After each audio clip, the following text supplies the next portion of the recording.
बदतमीज बहू। सभ्यता से भरपूर शास्त्री परिवार की इकलौती बेटी मोहिनी को बचपन में ही पढ़ाई के लिए विदेश भेज देते हैं, जहां से वो सालों बाद ग्रेजुएशन पूरी करके इंडिया वापस आती है, जो अब संस्कार, सभ्यता, संस्कृति जैसी चीजों से कोसों दूर होती है। एक सुबह मोहिनी शॉर्ट ड्रेस पहने, कानों में हेडफोन लगाए जोर जोर से इंग्लिश गाने गाती हुई घर में घूम रही होती है। सुबह सुबह भगवान का नाम लेते हैं, राक्षसों की तरह चिल्लाते नहीं। पॉप्स, आपको अच्छे गाने की बिल्कुल समझ नहीं है, so take a chill pill. अरे मोहिनी, पापा से ऐसे बात करते हैं क्या? सारी तमीज भूल गई हो। ओह मॉम प्लीज, इतनी बड़ी भी कोई बात नहीं हुई, सो डोंट ओवर रिएक्ट। ऐसे ही दिन बीतते हैं जिसमें मोहिनी के तौर तरीके, रहने और बात करने का ढंग उसकी मम्मी पापा को परेशान करने लगता है। भला कोई मानेगा कि ये मेरी बेटी है? रीति रिवाज और संस्कारों से तो इसका दूर दूर तक कोई नाता नहीं, और अब तो लगता भी नहीं कि कभी होगा। अरे ऐसे कैसे नहीं होगा? लड़कियां सारे नखरे अपने माँ बाप को ही दिखाती है। ससुराल जाकर उन्हें सब कुछ करना भी पड़ता है और मानना भी। पत्नी की बात शास्त्री जी समझ जाते हैं और कुछ ही दिनों में अपने से भी ज्यादा धार्मिक परिवार में निखिल के साथ मोहिनी का रिश्ता पक्का कर देते हैं। रिश्ता तो पक्का कर दिया, पर यहाँ मोहिनी को कैसे मनाएंगे? शादी ब्याह के मामले में आटे में नमक जितना झूठ तो चलता है जी।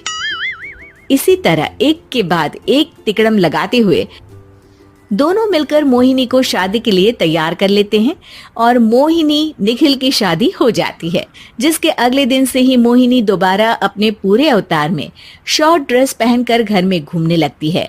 बहू को ऐसे देख सास की आंखें फटी की फटी रह जाती हैं। अरे ये क्या बेशर्मी है, हमारे घर की लड़कियां जींस तक नहीं पहनती और तुम बहू होकर इतने छोटे कपड़े पहनकर पूरे घर में घूम रही हो। सीरियसली मॉम, प्लीज आप अपनी इस 80 के दशक वाली सोच में मुझे इंक्लूड मत करो। हाय तौबा, एक तो बेशर्मी दिखाती है, ऊपर से सास के साथ जुबान भी लड़ाती है। अरे जल्दी कपड़े बदल कर आ, घर की पहली आरती तुम्हें ही करनी है। इतनी देर में निखिल भी वहां आ जाता है। माँ, पापा आने वाले हैं, पूजा का सारा सामान तैयार है ना? ये पूजा हमेशा मेरे बॉयफ्रेंड्स के पीछे पड़ी रहती थी और अब हस्बैंड के पीछे भी आ गई।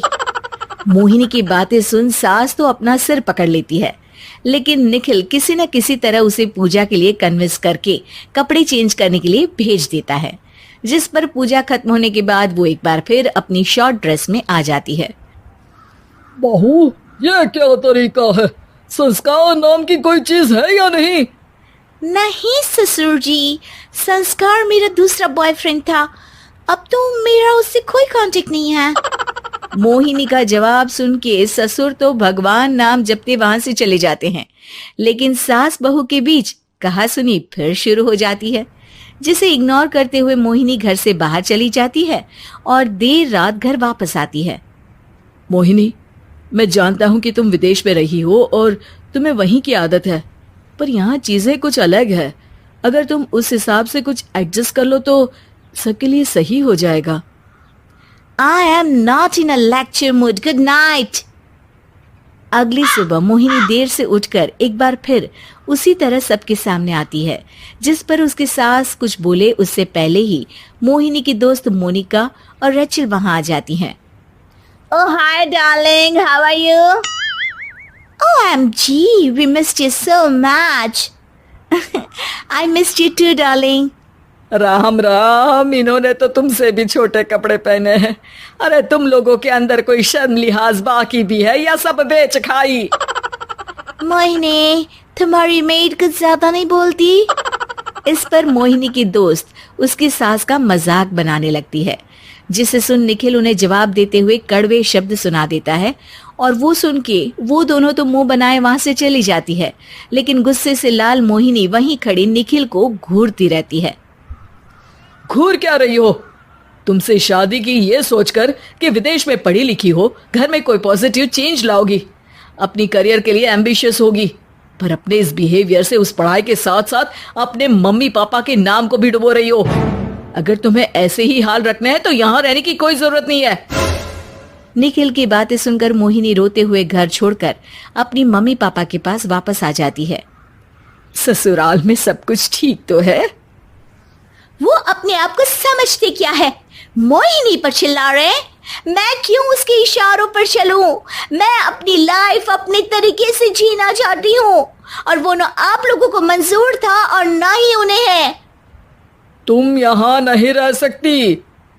अपने पापा की बात सुन के मोहिनी हैरान रह जाती है। हाँ, तुमने बिल्कुल सही सुना। अगर तुम्हें अपने इस घमंड, बेशर्मी और बदतमीजी में ही जीना है तो तुम यहाँ भी नहीं रह सकती। बेटी, मैं मानता हूँ हमारे यहाँ रीति रिवाज बहुत मायने रखते हैं और हमने उन्हीं के ओवरडोज से बचाने के लिए तुम्हें विदेश भेजा था। एक लड़की जो शादी करके घर और बच्चे संभालती है, उससे तुम अपने आप को ज्यादा समझ सको इसके लिए भेजा था।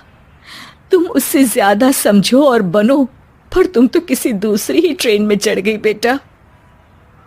उसके मम्मी पापा बहुत देर तक मोहिनी को सारी बातें समझाते हैं, जिन्हें सुनकर मोहिनी को अपनी गलती का एहसास होता है। वो जॉब ज्वाइन कर लेती है और ससुराल वापस आकर उन्हें मॉडर्न बनाती है और खुद भी कुछ रिवाज सीखते हुए खुशी से रहने लगती है।